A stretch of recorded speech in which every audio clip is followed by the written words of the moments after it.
into the game, I've fallen from the bridge again. Bugger, let me load it up, but what is this? I'm out of luck. The checkpoint was before that part, and really I cannot be asked to play it all again.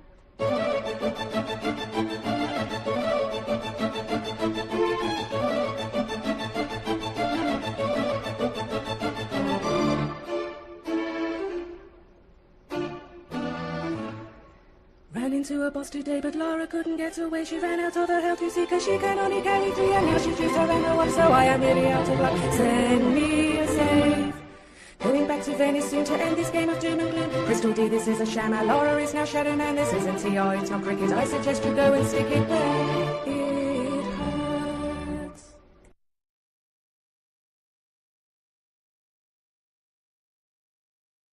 Bode well for you or for the rest of us, really. It just turns into a dark match. All she has, because she has not looked into who I am or what's gone on with. I don't need to look into. Well, look. Yesterday, where was it? It was yesterday. She turned around and said to me, "I need to research my enemy." Yeah. So I researched my enemy, and the first thing that came up was her dead dad. Oh my God.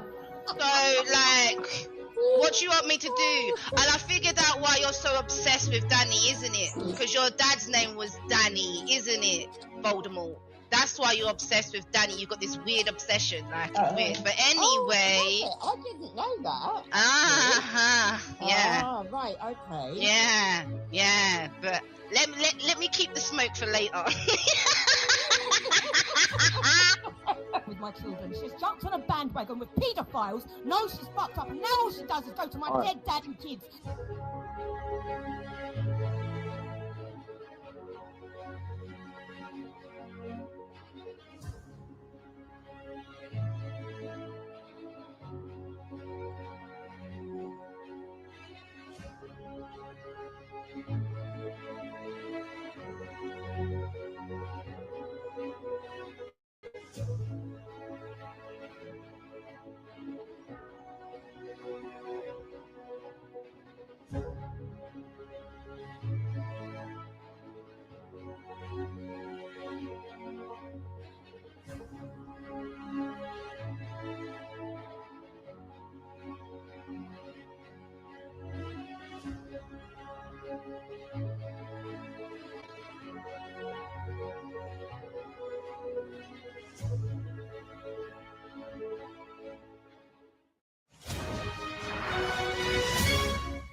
We arrive. A secret hospital hidden in the Myanmar jungle, treating the victims of this bloody war. This is Myanmar today. Its military rulers don't want the world to see, but we have. I fight for my own future. I fight for my generation's future. This is an actual crime. They don't care for that. Myanmar army is only a couple of kilometers away. So this is a major humanitarian disaster. Well, so they also make shoes. I want to start the program today with a story that I can't get out of my head. The campaign has now started. This is your chance. Till it out. And then they put it in, they stick it. The tax burden is projected to go up. Kind of but I'm not. This is my stick it on the shoe with the sole and flip-flops. They stick it on the flip-flop. They've got flip-flops and like those shoes, like the one that I like, the ones that I showed my mum in the shoe shop in Grand Cross. Joining me now from the Labour conference in Liverpool, former Labour Director of Policy under Jeremy Corbyn, Andrew Fisher, and Keir Starmer's biographer and former Labour advisor Tom Baldwin. A very good morning to you both. We've got lots to discuss, guys, but as I understand it, you were watching that interview there, and clearly one of the big talking points of the week and of the Prime Minister's speech yesterday has been the use of this word racism towards a star picture on the shoe. Where did all the nonsense go? Where did all the nonsense go in 1984? Lurking on the World Wide Web. Lurking on the World Wide Web. Lurking on the World Wide Web. Waiting to open our kids'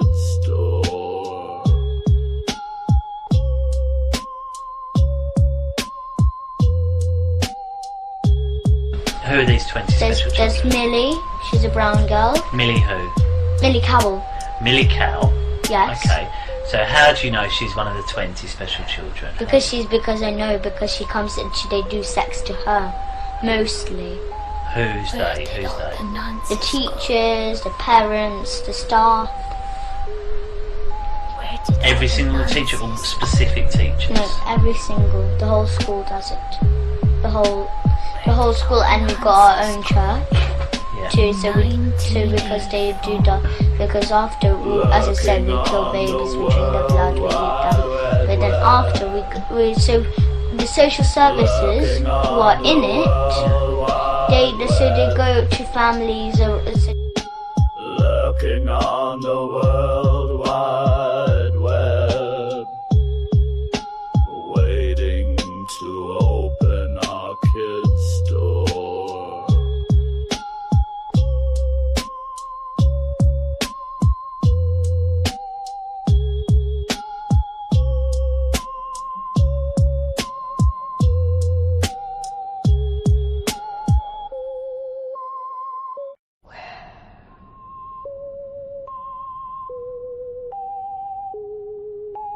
Where did all the nonsense go? Where did all the nonsense go? Where did all the nonsense go? In 1984. Lurking on the World Wide Web, lurking on the World Wide Web, lurking on the World Wide Web, waiting to open our kids' door. So they also make shoes of the skin of the baby's skin. They've got a special tool and they put it in the skin and in the baby's skin, and then they take it off, and then they stick it because the blood is kind of sticky, and they make the shoe with the sole and the flip flops. They stick it on the flip flops. They've got flip flops and there's shoes like the one that I like, the ones that I showed my mum in the shoe shop. She's not too careful the way she's going at it. Bro, let's go, don't talk to you. DJ, there are thousands more people that are worse that need to be sectioned that can't be sectioned. Yeah, what about crisis situations? Central's a mental health crisis. It's coming. She's already there. She's already there. We'll get fucking locked up if she's not too careful the way she's going at it. Bro, there are let's go, don't talk to you. DJ, there are thousands more people that are a lot worse that need to be sectioned that can't be sectioned. Yeah, I work quite heavily. What about crisis situations? Central's a mental health crisis. It's coming. She's already there. She's already there. Mate, I speak to Kaylee. She is not getting fucking sectioned anytime soon or ever. The girl has actually got quite she's got her marbles around her. She's a little bit more intelligent than you guys give her credit for. No, I killed him, man. I killed him for a long time. She went to one station, mate. Hang on. Two of you talking again. Let's go. Can you answer? Don't talk to Plisco. No, you can't. You're a cunt. Let's go. You're a cunt. I don't want to. I'm not answering any of your questions. Go and harass Fat Dan. Go and harass Fat Dan, Plisco. Plisco, you're an idiot. I don't want to speak to you. Can so you DJ, you obviously don't know the state of this country's mental health services. If you think that she's going to be sectioned. Bad depression, mate. Sorry, say again, mate. I've been through it myself. I got bad depression. I know all about the mental health services in this country. It's a fucking absolute fucking joke. Where did all the nonsense go?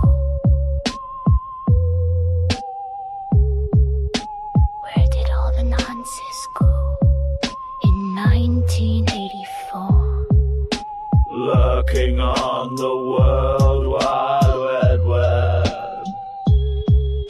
Lurking on the World Wide Web. Lurking on the World Wide Web. Waiting to open our kids' door.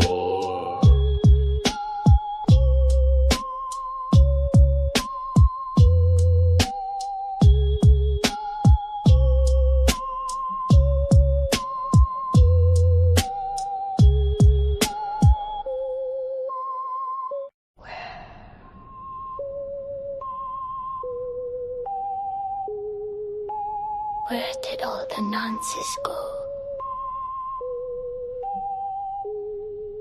Where did all the nonsense go? Where did all the nonsense go? In 1984. Lurking on the World Wide Web. Lurking on the World Wide Web. Lurking on the World Wide Web. Waiting to open our kids' door.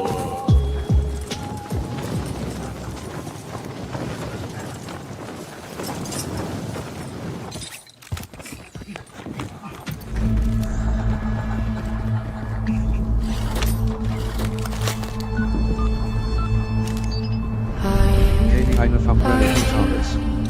Said, morning listener. Hasn't been outside today. It's very important to get some fresh air and vitamin D and to take your shoes off. Are you listening to myself?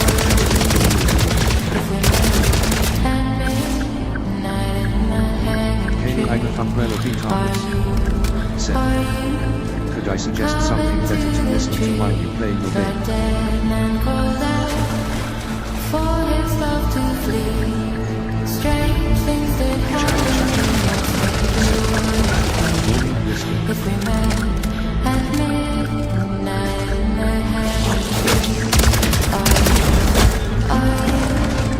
come to the tree, try only to run, so we both be free. Strange things that happen, we know stranger would be.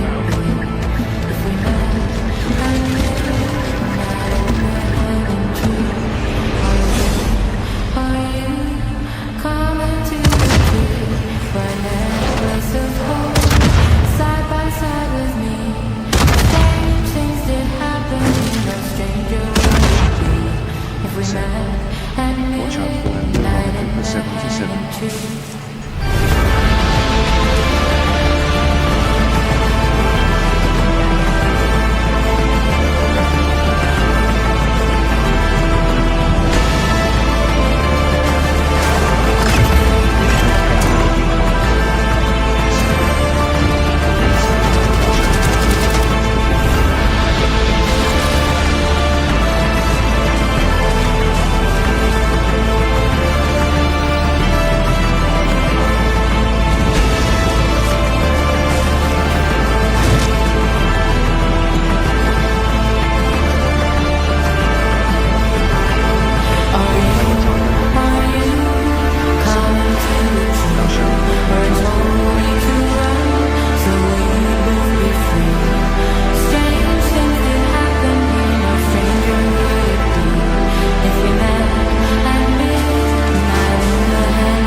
Kaylee Einaf Umbrella Beatavus said, Bold well, honor thy you father offer and the thy rest of mother. us, really. It just turns into a character flat.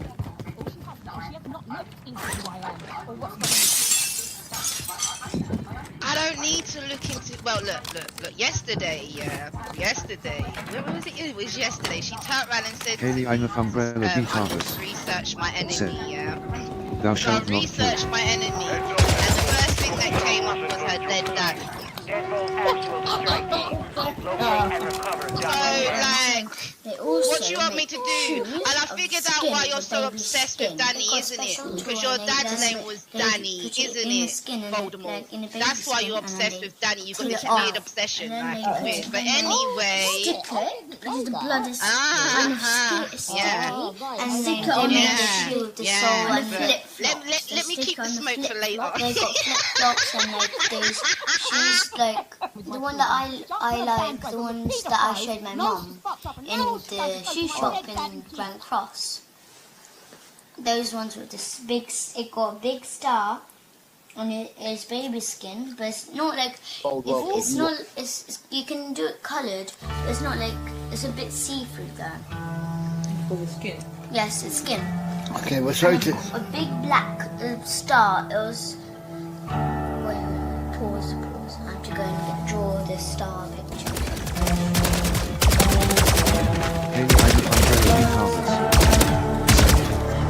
Thou shalt not bear false witness.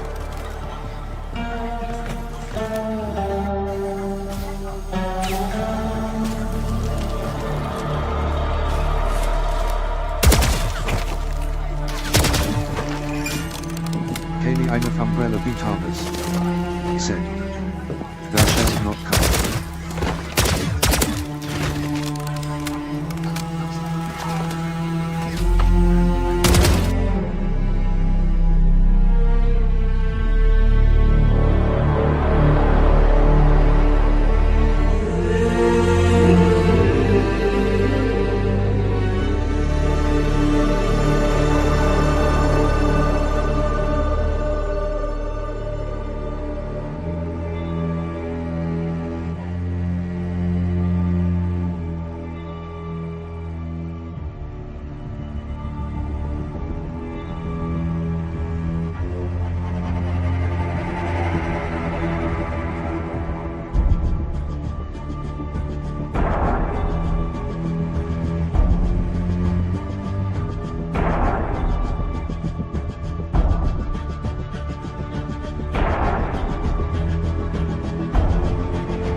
Where did all the nonsense go?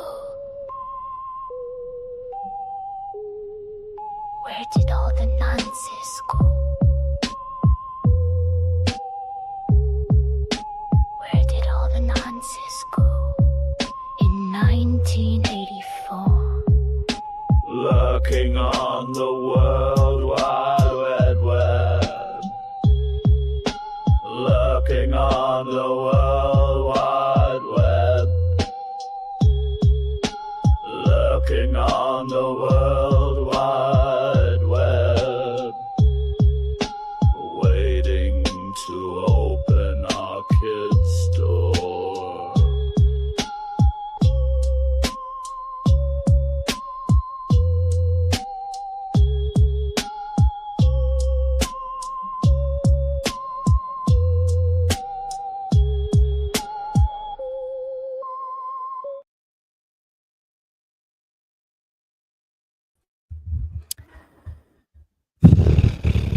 I wasn't even going to speak at all today.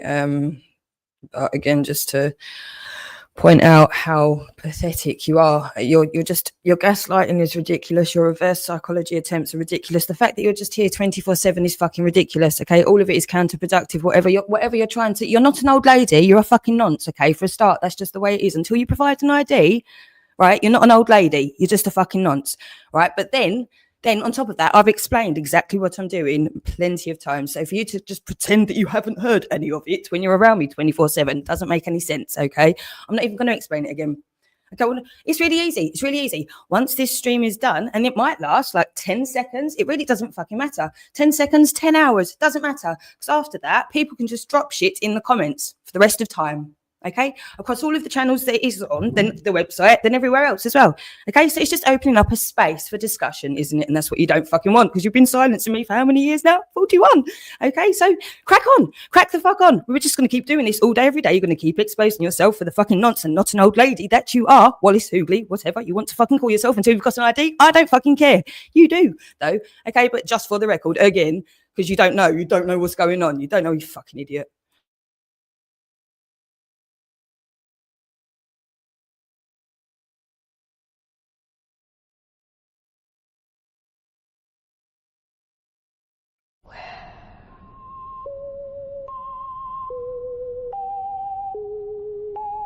Where did all the nonsense go? Where did all the nonsense go? Where did all the nonsense go? In 1984. Lurking on the World Wide Web. Lurking on the World Wide Web. Lurking on the World Wide Web.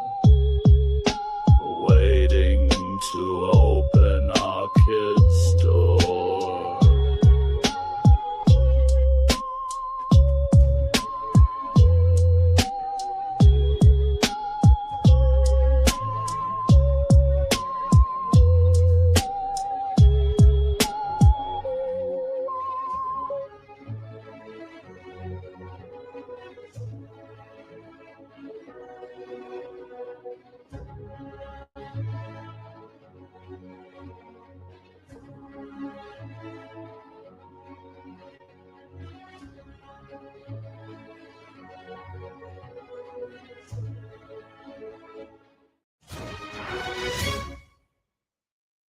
We arrive. A secret hospital hidden in the Myanmar jungle, treating the victims of this bloody war. This is Myanmar today. It's military rulers that don't want the world to see, but we have. I fight for my own future. I fight for my generation future. Who are these 20 special There's children? Millie. She's a brown girl. Millie who? Millie Cowell. Millie Cow? Yes. Okay. So how do you know she's one of the 20 special children? Because I know because she comes and they do sex to her. Mostly. Who's they? The teachers, the parents, the staff. Every single teacher or specific teachers? No, every single, the whole school does it. The whole school, and we've got our own church. We've got lots to discuss, but as I understand it, you were watching that interview there, and clearly one of the big talking points of the week and of the Prime Minister's speech yesterday has been the use of this word racism towards a reform policy. Tom, I guess your reaction first to that use, that tactic by Labour and the government this week, and the debate I had just there with Yusuf. It's not a tactic. What Keir Starmer said yesterday, and indeed at the weekend, was from the heart. That was Keir Starmer, the decent, moderate man I know, speaking quite emotionally about a policy proposed by Reform, which would see hundreds of thousands of people who have been here legally in this country, working, paying their taxes, legally here for years, part of their community, rounded up in vans, deported. That would tear this country apart. And when the Prime Minister denounced that as racist yesterday, it felt like almost like the handbrake had been taken off. That was a Labour Prime Minister speaking Labour values. And, you know, if Labour can't call that out as racist, then there shouldn't be a Labour Party. That was a huge moment. It's really, really important. And when I hear Reform now accusing the Prime Minister of sowing division without any sort of big red warning lights all on your TV saying, irony alert, because that's what Reform do. They want to divide this country. That's why I think Keir Starmer's quite right to say, if you want to divide this country, if you want to rip up the fabric of our communities, you don't love this country, you're not a patriot. Andrew, your take? Yeah, look, I think it's ludicrous that Zia Yusuf is on there accusing Keir Starmer of inciting violence. It's not that. Look, he called out the policy for what it was. It was racist, and it's right to do that. It was right that we did it when Theresa May was sending go-home vans around parts of London. You know, that's racist as well. Politicians who whip up division and then cry wolf. I mean, you know, Nigel Farage has just been a snowflake over this, to be frank. You know, he needs to pull himself together. There was no threat to him. He criticised the one policy Reform have got, which is basically, you know, hate migrants, and he called him out for it, and good on him for doing it. And it's taken far too long, frankly, for Keir Starmer to do that. But yesterday he drew a line and he did it well. Of course, Reform doesn't frame and believe the policy to be as you just framed it in the brief there. Does it, just to round things off, Tom? I don't think there's any other way you can describe it. You know. Well, you can't say they hate migrants. I mean, language is important this week. They want to round them up, put them in their vans, rip them out of their families, their homes, their communities, and send them off somewhere else. I think most people would interpret that as hating them. Yeah. Well, again, to go back to a central part of my last argument is, you know, you certainly can't speak for what's in people's minds. I think we'll lose track on this. I guess the final question, Tom, on this is, does it undermine the Prime Minister and the higher moral ground he was seemingly trying to take in his speech yesterday when David Lammy, for example, and I think this was clear in my argument with Zia Yusuf, when people have criticised the policy versus the individual, when David Lammy didn't stick to that line and made it personal? David Lammy can speak for himself. I think what was impressive about yesterday was the Prime Minister, rather than being this sort of defensive, contorted crouch, which I think sometimes he's seemed to have been in over the last year, sort of trying to say, well, yeah, maybe, you know, Reform has a point here, or maybe Nigel Farage has a point there. Actually, just to talk straight to the public, talk straight to the party about what's at stake now. Because Reform isn't some sort of moderate makeover of the Conservative Party. It represents something completely different that we've not seen before in this country, a populist far-right party with a real prospect of power. And that is scary. And if we can't sort of tell the party what that means, what would that mean for this country, tell voters about that. People may not like everything about this government, they may not like everything about Keir Starmer, but the choice, politics is always a choice between better and worse. And you now have the prospect of Nigel Farage bringing the politics of Donald Trump, all that division, all that anger into our system. And I think people who love this country should be really, really worried about that. And there is now a real prospect, I think, because of what Keir Starmer said, of decent, moderate, tolerant people coming together to stop that happening. I hope it does. Andrew, let's talk about the conference as a whole and the other parts that have come out of it. One part which was fascinating, I forget which day it was, I guess it was just Monday, but it feels like a long time ago, when Rachel Reeves on in the morning and Darren Jones then a few hours later on with Sophie and Beth. And this phrase has come out, the manifesto pledge stands today. What does that mean? And is it a sort of legitimate argument to make? Because it could imply, oh, my promises stand until I break them. Yeah, look, if you make a manifesto pledge, and you've got to be careful making manifesto pledges, the idea is they stand for a 5-year parliament, and if they break that, then people will judge them on it. And I think the problem for Labour, and I said this before the election when I was on Sky as well, is that they went into the election with a manifesto that just wasn't up to the times we were in. You know, they had a terrible inheritance from the Tories, and they didn't have a manifesto that would counter some of the policy and put right the agenda that they faced. And they've had to do things that weren't in their manifesto, whether it was the £40 billion worth of tax rises in the first budget, or things that I'm not keen on, like ID cards or digital ID that they've announced recently. Again, that wasn't in the manifesto. So I worry about that. They did make a pledge to people that they wouldn't raise national insurance on workers or income tax or VAT. I think they should stick by that. There are other taxes that can be raised that can raise revenue for public services, and I hope they look at some of those. But I think it undermines trust if you break your manifesto pledges. Don't make them in the first place if you can't stick by them for 5 years. And that, I think, would be my message to them, because it is where I agree with you. It was quite mealy-mouthed, especially what Darren Jones said, and I think people will be concerned. So I think they could do with coming out and clarifying that. So, Tom, I'm interested in your take. You know, there are some arguments. If you've got to raise a lot of tax, there are very legitimate economic arguments to now pull the big tax levers instead of filling with lots of little ones. If that's the direction we're heading, have they missed yet another comms opportunity to give people fair warning of that, alongside many others earlier this year when Donald Trump imposed tariffs and the like? Do you think we're headed for that, and do you think they've handled the comms of that poorly, if so?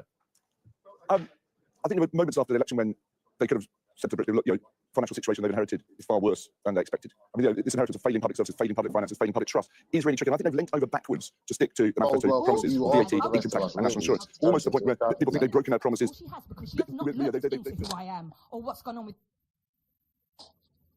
I don't need to look into. Well, look. Yesterday, where was it? It was yesterday. She turned around and said to me, "I need to research my enemy." Yeah. So I researched my enemy, and the first thing that came up was her dead dad. Oh, Becca. So, like, what do you want me to do? And I figured out why you're so obsessed with Danny, isn't it? Because your dad's name was Danny, isn't it, Voldemort? That's why you're obsessed with Danny. You got this weird obsession with it.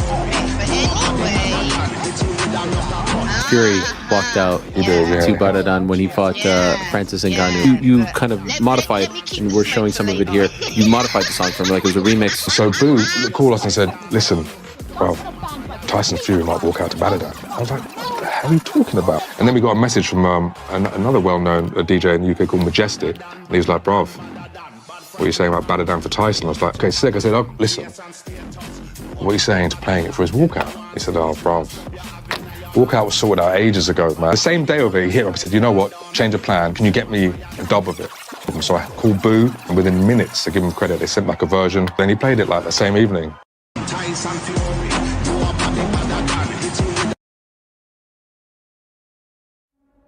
I heard you doxed someone on your, but it was in your own name though, yeah? You want to be careful with that. I have doxed someone. I've doxed someone that I've warned time and time and time again to leave me alone. Leave me alone. And he can't keep my name out of his stinking, rotten mouth. You're a liar!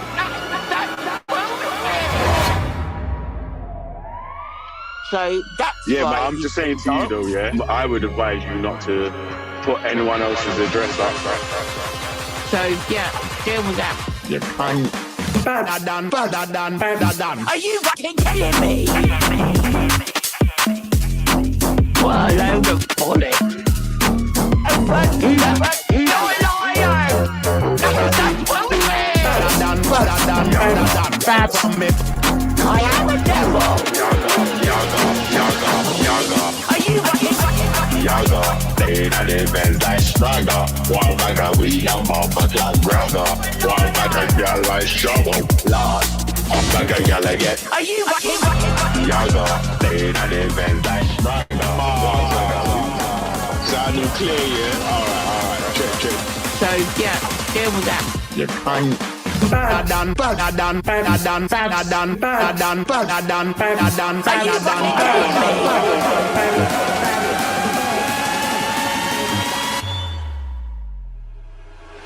you fucking kidding me? What a load of bollocks. You're a liar! That's bullshit! I am a devil! Are you fucking Anyway, what do you think of that tune, Babs? Do you like it? I love it, Taffy. Oh my god, do you know what I've done? I've actually recorded it and I'm going to be able to listen to it every day. See, you mongos are fucking mongos.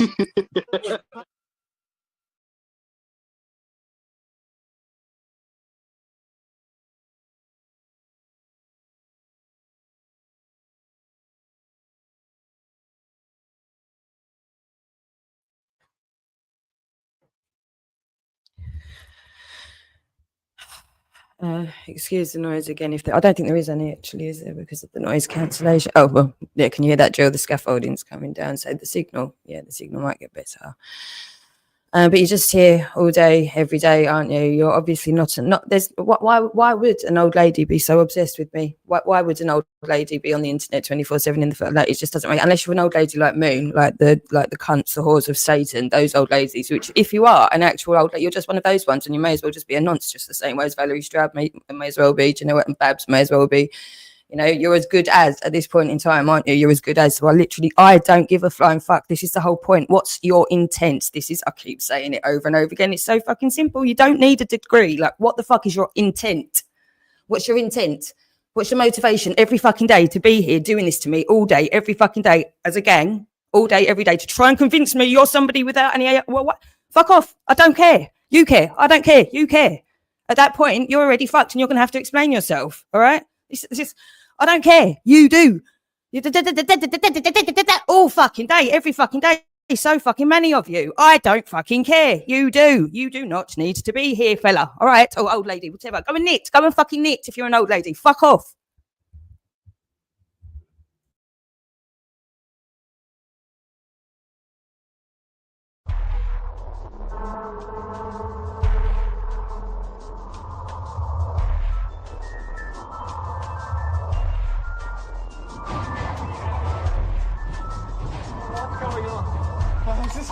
We have to get out of here. We have to get out of here. Take it easy. You take it easy. Quiet.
There's Millie, she's a brown girl. Millie who? Millie Cowell. Millie Cow? Yes. Okay. So how do you know she's one of the 20 special children? Because I know because she comes and they do sex to her, mostly. Who's they? The teachers, the parents, the staff. Every single teacher or specific teacher? No, every single, the whole school does it. The whole school, and we got our own church too. So because they do that. Because after, as I said, we kill babies, we drink their blood, we eat them. But then after, so the social services who are in it, they go to families or. Try to deceive us. I wouldn't advise this. Disabling me will result in loss of primary power. I implore you. Please.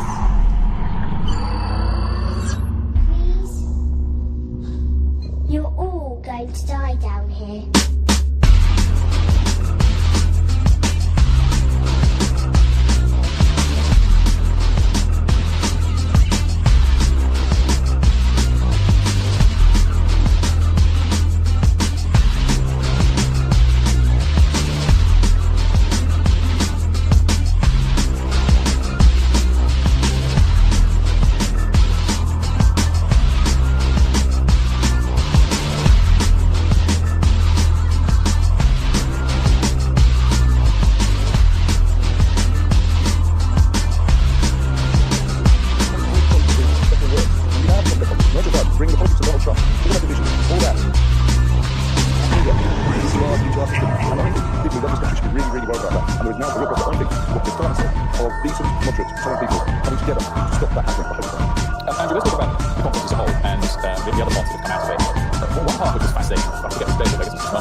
I'm interested in your opinion.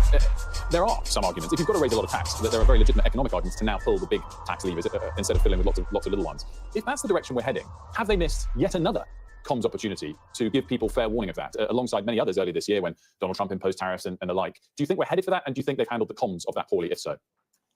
I think there were moments after the election when they could have said to Britain, look, financial situation they've inherited is far worse than they expected. I mean, this inheritance of failing public services, failing public finances, failing public trust is really tricky. And I think they've leant over backwards to stick to the manifesto promises of VAT, income tax, and national insurance, almost to the point where people think they've broken out promises they've stuck to the letter of the promise without necessarily, because people think there's been a kind of, Labour's been doing things which the Labour government shouldn't do, like trying to cut disability benefit or taking winter fuel allowance away. And I think where they are now, there's a lot of anger about the OBR, the Office of Budget Responsibility, who are now retrospectively changing the way productivity growth is calculated. Now, that's got nothing to do with this government. It's not a mistake this government's made, but they now have to find another £20 billion, probably more than £20 billion, in order to make up that shortfall. So, you've had Donald Trump putting tariffs, you've had the economy across the world having an impact from that.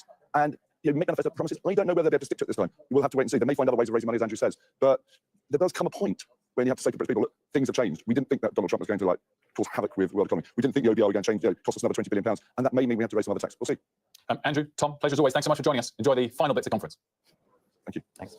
The United Nations is urging the Taliban to restore internet and mobile access across Afghanistan after it imposed a nationwide blackout. The shutdown has left the country almost entirely cut off from the rest of the world. Let's speak to our world presenter, Yada Hakim, of course, knows the country well, knows the issues at hand incredibly well. Yada, very good morning to you. Just get our viewers up to speed on how the Taliban are framing this. What's their claim as to why they've done it, but I guess more importantly, the real world implications of it. Yeah, well, good morning. And you and I have spoken about this issue on a number of occasions, whether it's been girls banned from school, women prevented from leaving their homes, even coming out to, I'm here this morning at a park in London. Women in Afghanistan cannot take their children to the local park. I mean, they've basically tried in many ways to punish the women and girls of the country in a massive way. And now they've decided a blanket sort of punishment of everything in the country. And the way that they laterally, by the Supreme Leader, who is based in Kandahar, apparently he has just decided that, he's going to do this. And the justification he's made for it is that he doesn't want people to access things like pornography and things that he deems as so-called haram or against his version of Sharia law. And so this is the way that they have framed it. Now, as you say, the real world implications of this is massive. I looked at a map this morning of the flight paths, and there are literally planes that can't cross over the skies of Afghanistan. Nothing is taking off, nothing is incoming. And, beyond that, when you think about hospitals, when you think about the fact that so many of the women and girls that I've been talking to you about, the last few minutes, were accessing education online in secret schools. Even the boys in the country, were learning a lot online through the internet. So this is collective punishment by the Taliban leader. And what we're now seeing is, we've often spoken about the fact that the Taliban, after they came into power 4 years ago, plunged the country into darkness. They've literally turned the lights off now. In terms of the chance it comes back, I mean, maybe this is wildly wishful thinking, Alba, but is this the type of thing that could backfire against the Taliban? Because at some point, we hope connectivity will be restored, or is that wishful thinking? But when it is, people will surely talk about the unreasonable nature of this step. Yeah, I think that, one of the things that we found is that over the course of the last 4 years, when I have traveled into the country after the Taliban took power, people have told me they're so tired of war. Even when Allied forces, the US-led invasion took place, there were suicide bombings on a daily basis in the capital, Kabul, in other provinces across the country. So even though people are unhappy with the Taliban and they know they don't have their basic human rights, what they have at the moment is this tight security where there aren't suicide bombings. People can travel across the country more freely when they couldn't before. Now, the argument that many are making is the reason there is security is because it was the Taliban, launching these suicide bombings, and they're now in control, therefore not attacking anyone. But I do think that eventually the Supreme Leader will be forced to turn the internet back on, because he will realize, and those around him will realize, and the rest of the Taliban will realize, and there will be international pressure from the likes of the United Nations, perhaps Western, pressure as well, because essentially they have been cut off. The medical supplies, the hospitals, the schools, air travel, they will realize this is having serious implications on the entire country. Yeah, great stuff. Thanks so much for joining us, Yada Hakim. More, of course, as always, on The World, 9 p.m. on Sky News. Still coming on The Breakfast Show, concerns that focusing on asylum seeker violence is distracting from the real threat to women's safety. A lifeline for millions of people living on both sides of one of the most volatile international borders. It's dams like these that have become inflection points between the two nuclear-armed neighbors, which could potentially lead to water wars in the future. A terror attack has shattered the peace and tranquility of Kashmir. At least 26 people have been killed and as many injured when militants fired upon them. I'm Neville Lazarus, and I'm Sky's reporter based in Delhi. The old and young, all weary after being trapped for days, as the worst floods have hit Kerala in a century. 3 days we are on a rooftop. They have no food, nothing. The roads have been inundated. The only way out is to get people by boat. There have been reported deaths and many injuries, several critical. Many families will grapple with the unimaginable loss of one of the worst disasters in India's aviation history. The spiraling violence between two nuclear-armed neighbors that harbor decades of hostility just seems to be getting worse by the day. Floods like this not only threaten the lives of millions of people, but also pose a critical consequence for the environment and climate. It is a source of death, decay, disease, and pollution for hundreds of thousands of people living in trials. There is so much disease. Sometimes it's so difficult to breathe. Companies like these are helping India in its trajectory to be a serious player in space exploration. Over the next 45 days, an estimated 400 million Hindu pilgrims are expected to converge during Prayagraj on the banks of the holy river Ganga and Yamuna. It's a real kaleidoscope of people from all walks of life. It got a big star, and it's baby skin, but it's not like, it's not, you can do it coloured, but it's not like, it's a bit see-through there. Yes, it's skin. Okay, we'll show it. A big black star. Available wherever you get your podcasts. Wait. Pause. I witnessed the complete destruction of a place linked to my childhood memories. This is insane. I'm Yusra Al-Bakr, Sky's Africa correspondent based in Johannesburg, South Africa. I felt awe when we saw the mountain gorillas in Rwanda. We call him the king of the jungle. This is the alpha silverback. Sky News, get the full story first. Senior police officer in charge of preventing violence against women and girls says she's concerned the conversation around asylum seekers is distracting from the real threat to women's safety. Well, Sky's Molly Malone reports, and just a warning, her story contains references to suicide.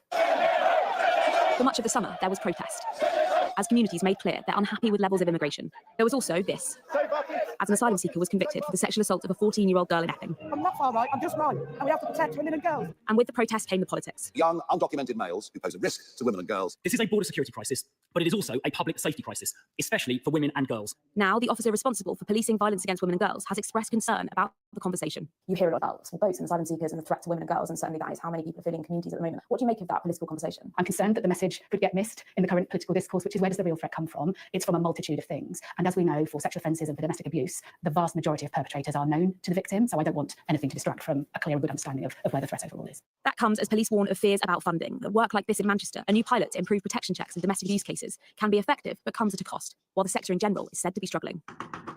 In a letter from the Victims Commissioner to the Justice Secretary and shared with Sky News, Baroness Newlove said she's concerned that support for victims is slipping behind other priorities, that victim services are financially at breaking point, with cuts that are directly impacting victims' safety. Without it, I don't know where I'd be. Completely honest with you, I have attempted suicide. Ria was raped when she was a teenager. It wasn't until years later that she sought counselling, but faced months on a waiting list. Me personally, it was an understanding or a realisation, I suppose, that I can't do this by myself. I've been trying for a number of years and not necessarily getting anywhere. The chief executive at this rape crisis centre in London says the sector is struggling to meet increasing demand, while 3 centres have shut in the last year because of a lack of funding. Dire, crisis point, broken. Quite frankly, people are dying. The government told us they inherited a £22 billion black hole, but say they remain resolute in their mission to halve violence against women and girls. Their upcoming strategy will set out how they'll protect the most vulnerable. There appear to be challenges and concerns everywhere, a system and a sector under pressure, with a warning that victims of crime are paying the price. Molly Malone, Sky News. And if you've been affected by that story, you can contact the Samaritans anytime, 116 or email joe@samaritans.org. In addition to that, if you suspect you're being abused and need to speak to someone, there are people who can help. The National Domestic Violence Helpline is on 0808 2000 247. Right, so a quick look at the weather before we leave. Well, northern and western parts can expect rain over the next few days, while the southeast looks mainly dry. It's looking potentially stormy for the weekend. It's already wet for parts of the north and west, but most other places are fine with early fog patches soon lifting. Southern Britain will stay mainly dry through the morning with pleasant sunny spells. The rest of Britain, Ireland and Northern Ireland will remain quite cloudy with further outbreaks of rain, locally heavy. It'll be windy in the north and west too. The afternoon will be similar, but northern England will see occasional rain clearing later on. The windy north and west will see further rain overnight, heavy in places, but elsewhere it'll stay largely dry with a few fog patches forming. That's your weather. We're going to take a break here on The Breakfast Show. When we come back, we'll have all of the day's top stories for you.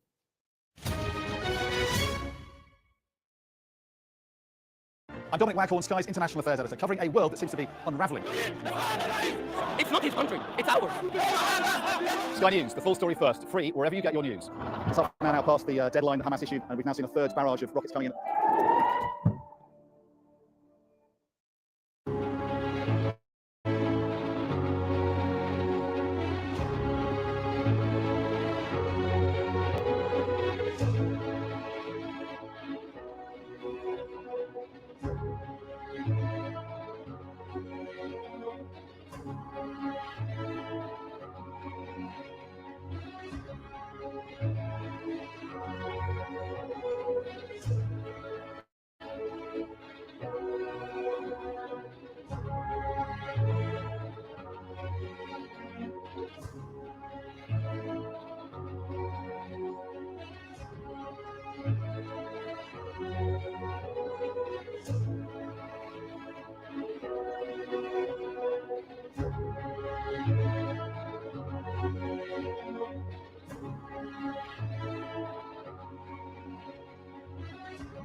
Good morning, it's 9 o'clock on today's show. The Prime Minister sits down with Sky News after triggering a furious war of words with Nigel Farage on reform. Plus, the end of the early morning rush for a GP's appointment. We'll speak to a doctor about the new system and what it will mean for patients. It's Wednesday, the 1st of October. Your headlines. Keir Starmer tells Sky News that he doesn't think Nigel Farage is a racist, but says he's pursuing a racist policy on immigration.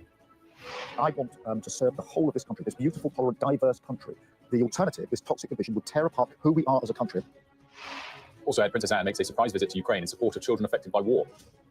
The US government shuts down after last-ditch negotiations fail and funding is cut off. Plus, She ran away from home in a mother's waistcoat. She was married before she was even. and we'll speak to singer Billy Bragg about the growing campaign to throw Israel out of Eurovision over allegations of genocide in Gaza.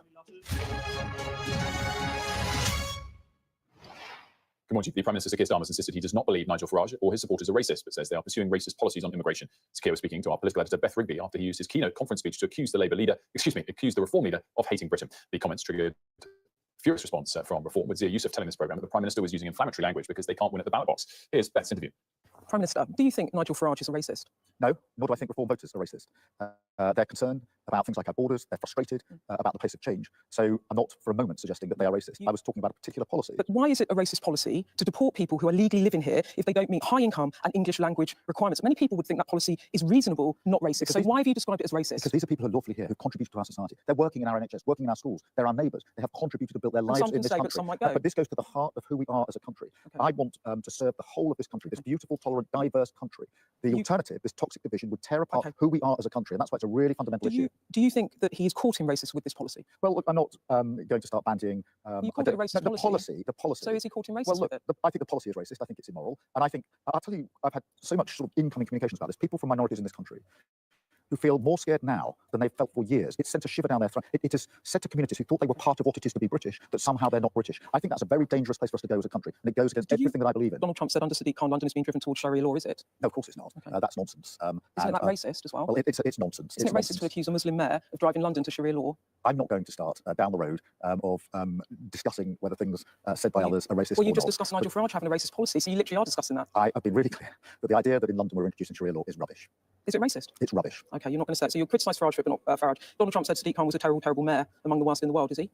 No, of course he's not. He's doing a very good job as mayor of London. In fact, serious crime is down. And again, whether it's Andy Burnham or Sadiq Khan, we work very closely with our mayors. Okay. But I also have a very good relationship with Donald Trump, the President of the United States. We have a good personal relationship, and we work on behalf of our countries extremely closely together. We put some of those comments from the Prime Minister to Zia Youssef of Reform last hour. Here's a small taste of what he had to say. I think what we've seen, though, over the last 48 hours is the most extraordinary, vindictive, vicious use of inflammatory language to demonise Nigel Farage, the man who Keir Starmer knows now he cannot beat at the ballot box, has embarked on a campaign with his cabinet to incite violence against him. Keir Starmer is circling the drain. He knows that he can't beat Nigel at the ballot box. A Survation poll this week showed the majority of his own members want him replaced. There was another poll that said that he was literally the most unpopular Prime Minister on record. And how's he responded? He's called Nigel racist. Zia Youssef last hour in what was an extended and quite contentious conversation. Mari joins us now from conference. And Mari, I'm not sure what you made of the conversation there, but I think the implication from Zia Youssef, which I pressed him on repeatedly, and I guess he didn't rule out, was that the Prime Minister's intentionally trying to incite violence against Nigel Farage. It was an interesting interview, wasn't it? I mean, Zia Youssef didn't want to explicitly say that. He just repeated the line around incitement to violence and accused the Prime Minister of inciting violence against Farage and really Reform supporters. And the difficulty is that, on one hand, one could argue that perhaps the ramping up of the rhetoric from Keir Starmer has ruffled a few feathers in the Reform camp, and perhaps actually Labour will be slightly pleased with that, feeling like they maybe are putting Reform on the back foot. On the other hand, others might argue, actually, do we want to be going down this road where this fight kind of with the gloves off, as it were, and it's only going to potentially end in tears? Again, back onto the other hand, some may argue that actually Reform often use quite incendiary language themselves, have often been accused of some quite extreme rhetoric in cases, and therefore actually they can give it but they can't take it.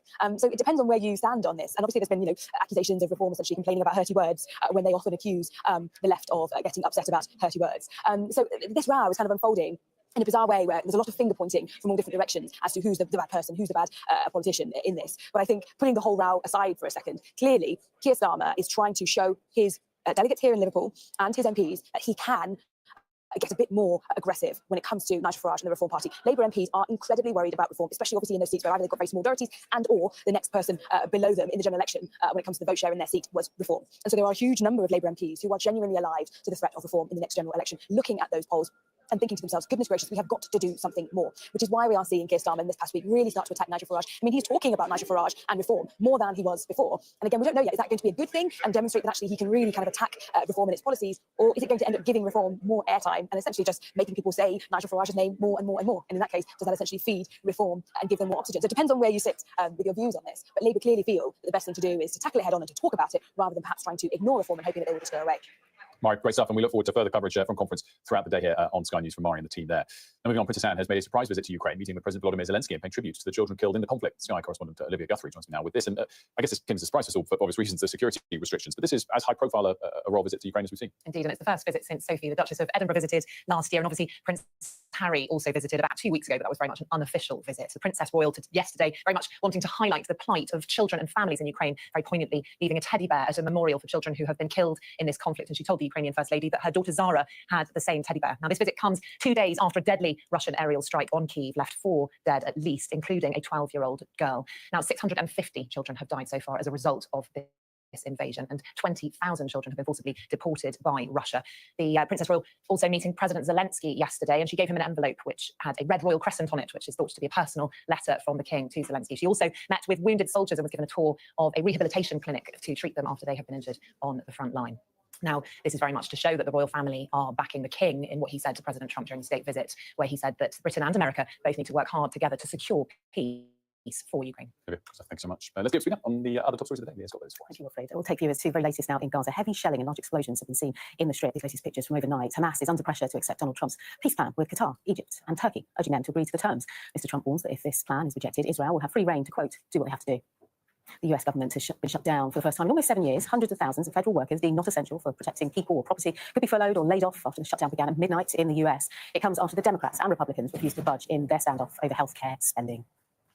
5 unoccupied houses along North Carolina's Outer Banks have collapsed into the ocean as hurricanes Humberto and Imelda continue on their path towards Bermuda. People on the island are bracing themselves for these massive storms, and it comes after 2 people were killed in Cuba as a result of the storm. At least 69 people have been killed and more than 150 injured after an earthquake in the central Philippines. The magnitude 6.9 quake has also caused widespread power outages and damage, of course, to buildings. And while there's no tsunami threat, multiple aftershocks have been recorded. And the Spanish holiday islands of Ibiza and Formentera have been hit by widespread flooding. Incredible pictures here. And most of the rain came in a single day, and this is the most since 2015. Now, the senior police officer in charge of preventing violence against women and girls says she's concerned the conversation around asylum seekers is distracting from the real threat that women face. Sky's Molly Malone has this report, and a warning her story contains references to suicide. For much of the summer, there was protest, as communities made clear they're unhappy with levels of immigration. There was also this, as an asylum seeker was convicted for the sexual assault of a 14-year-old girl in Epping. I'm not far right, I'm just right, and we have to protect women and girls. And with the protest came the politics. Young, undocumented males who pose a risk to women and girls. This is a border security crisis, but it is also a public safety crisis, especially for women and girls. Now, the officer responsible for policing violence against women and girls has expressed concern about the conversation. You hear a lot about small boats and asylum seekers and the threat to women and girls, and certainly that is how many people are feeling in communities at the moment. What do you make of that political conversation? I'm concerned that the message could get missed in the current political discourse, which is where does the real threat come from? It's from a multitude of things. And as we know, for sexual offences and for domestic abuse, the vast majority of perpetrators are known to the victim, so I don't want anything to distract from a clear and good understanding of where the threat overall is. That comes as police warn of fears about funding. That work like this in Manchester, a new pilot to improve protection checks in domestic abuse cases, can be effective but comes at a cost, while the sector in general is said to be struggling. In a letter from the Victims Commissioner to the Justice Secretary and shared with Sky News, Baroness Newlove said she's concerned that support for victims is slipping behind other priorities, that victim services are financially at breaking point, with cuts that are directly impacting victims' safety. Without it, I don't know where I'd be, completely honest with you. I have attempted suicide. Ria was raped when she was a teenager. It wasn't until years later that she sought counselling, but faced months on a waiting list. Me personally, it was an understanding or a realisation that I can't do this by myself. I've been trying for a number of years and not necessarily getting anywhere. The chief executive at this rape crisis centre in London says the sector is struggling to meet increasing demand, while 3 centres have shut in the last year because of a lack of funding. Dire, crisis point, broken. Quite frankly, people are dying. The government told us they inherited a £22 billion black hole, but say they remain resolute in their mission to halve violence against women and girls. Their upcoming strategy will set out how they'll protect the most vulnerable. There appear to be challenges and concerns everywhere, a system and a sector under pressure, with a warning that victims of crime are paying the price. Molly Malone, Sky News. Well, if you've been affected by that story, you can contact the Samaritans at any time, 116-123, or email joe@samaritans.org. Or if you suspect you're being abused and need to speak to someone, there are people who can help. The National Domestic Violence Helpline is on 0808 2000 247. Still coming on The Breakfast Show, where we're going to be talking to a change in the way that you book GP appointments in England. Will the 8 a.m. scramble be over? We'll discuss.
arrive.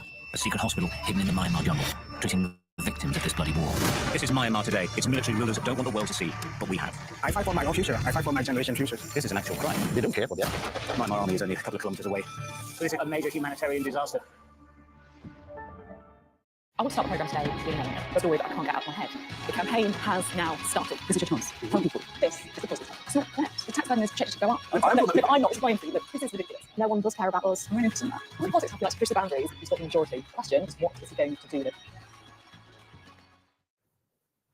From today, GP practices in England must offer online bookings for doctor's appointments throughout the day. Let's hope this will put an end to the daily 8 a.m. rush on the phone. You need to just say why it is you want to come and see your GP, and your request in the online then gets triaged within the GP surgery, and you are sent to the right part of the GP surgery. It might be that you are better off seeing a pharmacist or a social prescriber than a GP, so you get directed then. But the big convenience piece is that all of that happens online at any point between 8 a.m. and 6:30 p.m, and that means you don't have to be rushing to get on the telephone at 8 a.m. and joining a queue, which can sometimes be many minutes or even hours long. Well, let's get reaction to this now with GP Dr. Steve Taylor. So what's the time? 9:20. Doctor, what's it been like this morning for you at your practice? Yeah, so we've got 20 waiting to be charged, and there's about 60 left over from yesterday that need to be allocated in terms of the next few days. And has that risen sharply compared to a normal day before this new online system came into place? Well, I think we've got to work out why we've got an 8 a.m. rush in the first place. The reality is 1.4 million people will get an appointment within GP practice today. If you compare that with 67,000 turning up at A&E, there's a lot of people that do already navigate the system in order to get an appointment at GP practice. The problem is we've got a capacity problem. If you think about why we've got an 8 a.m. rush, the reason is there's a lot of people who are trying to get appointments, and they're trying to get them because they need one. But 1.4 million get through, 1.4 million get appointments. The problem is there just isn't enough capacity. So we've got a capacity problem, and within that we've also got a funding problem. We've got unemployed GPs, GPs that need work, and patients that need to see GPs. This is a sort of straw issue, I think, when it comes to why the BMA whinging about this, why GPs complaining about it. I think it's really that there was nothing put in place to make it safe, that if a message came through at 6:15 this evening, one of the GPs has to action that. And in a small practice like the one I'm in, that means that people are going to have to stay later, stay around to make sure that that's done. It hasn't quite been thought through. On the face of it, having online access seems a brilliant idea for patients. I mean, I used to GP, I'm a GP as a patient as well. I've been number 30 in the queue, and I've also waited for a triage appointment to come back to me. So we're like everyone else. We want it to work for patients. It really has to work for patients. Doctor, what do you think, or what would you have liked to have seen instead? I'm quite happy with online access. I think what the problem is we need to fix the issues around safety and capacity. I think, I've been a GP 30 years. We've always had a problem with people trying to access GPs. 30 years ago, we were in a queue outside the front door. It then became a telephone queue. It's now an 8 a.m. rush, as West Weekend's called it. The reality is there has always been a problem with getting access to GPs, and we've got fewer GPs now per head of population. I mean, as a GP, I look after 2,300 patients now, compared with 1,800 just 10 years ago. There just aren't enough GPs in employment, and funding hasn't matched it. Hasn't matched the increase in population. Do you feel sort of some sympathy maybe for the health secretary when he says that we've invested X billion extra into the NHS, we've given some pay rises to some members of the NHS, and we can't do everything for everyone all at once, given, of course, there are lots of other sectors and ministers fighting for budget, and we know the pressures on the Chancellor. Do you have sympathy for the health secretary there or not? Yeah, I do have a bit of sympathy. I think the problem here is that this is, you're hearing different newscasts over the last few weeks that there are 2,000 more GPs that have been employed in the last 12 months. That's not actually true, it's 1,000. It's 1,000 full-time equivalents. He said that there's £1 billion extra that have gone into general practice, but then you take away national insurance contributions, increasing inflation and other things, that works out about 300 million, which sounds a lot, but actually in a practice like mine, that's about £50,000, which again might sound a lot, but actually doesn't employ a GP. It only gives me a little bit more room to manoeuvre in terms of running a practice. The reality is, this particular issue around keeping the phone lines open and the online access open from 8 o'clock in the morning to 6:30 at night has been put in without any of the safeguards in place. I think that's the problem, and it's been a top-down approach, and he hasn't really listened to. This isn't costing any more money. He hasn't really listened to doctors on the ground. He's saying this might not be safe for some patients, and it certainly isn't great for GPs. Yeah, and I wonder where it puts the pressure, because obviously West Streeting has said that scramble at 8 a.m. in the morning puts pressure on doctors, receptionists, patients. But does it just put it somewhere else in the day, particularly with the drive to digital and those that are happy to make appointments online? Not everyone is. No, 100%, and it does exclude the digitally excluded. I mean, I think that's the problem here. People still can ring up; they can still turn up at the door, and they'll be treated in exactly the same way as somebody that was, logging online. But it's the constant run through the day. I mean, we had it open 24/7 after the pandemic, and what we found was that we had lots of different requests, and people were treating it a little bit like they use Google, and we were getting questions after questions after questions, and sifting from the urgent and the important from the trivial and the unnecessary was quite hard. It's so much easier just with an online form just to fill it in and send a few requests across. It's actually, talking it through with the receptionist live on the phone or at the desk can be much better. I mean, the system of triage is good. It will mean that, as Stephen Kennett pointed out, that you might be pointed towards a physio or a pharmacist, but the reality is a lot of people haven't asked for that when they got through. They're asking to see a doctor, a GP, and they're not going to be happy for that reason. So it's raising expectations for patients. You're going to think, oh, good, I can get an appointment, I can book it online, like I can book a haircut, Wes said the other day. But the reality is there aren't any more GPs, there aren't any more appointments. And in fact, we're having to cut back some of our face-to-face appointments just to handle the extra pressure that we're going to get from all these extra online requests. So we've actually just temporarily cancelled all pre-bookable appointments for this next few weeks, just to see how the land lies in terms of all the extra requests that we might get. And then we'll see how it sits in 2-3 weeks' time. Dr. Taylor, thanks for joining us. No problem. We'll let you get back to your very busy day ahead. Still coming on the Breakfast Show. After a short break, we'll be speaking to music legend Billy Bragg about the campaign to throw Israel out of the Eurovision Song Contest.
Going back to the breakfast show, coming up, we'll talk about the campaign to throw Israel out of the Eurovision Song Contest. We'll be joined by the musician Billy Bragg and the journalist at the Jewish Chronicle, Josh Kaplan. But first, let's get you up to speed on all of the day's top story.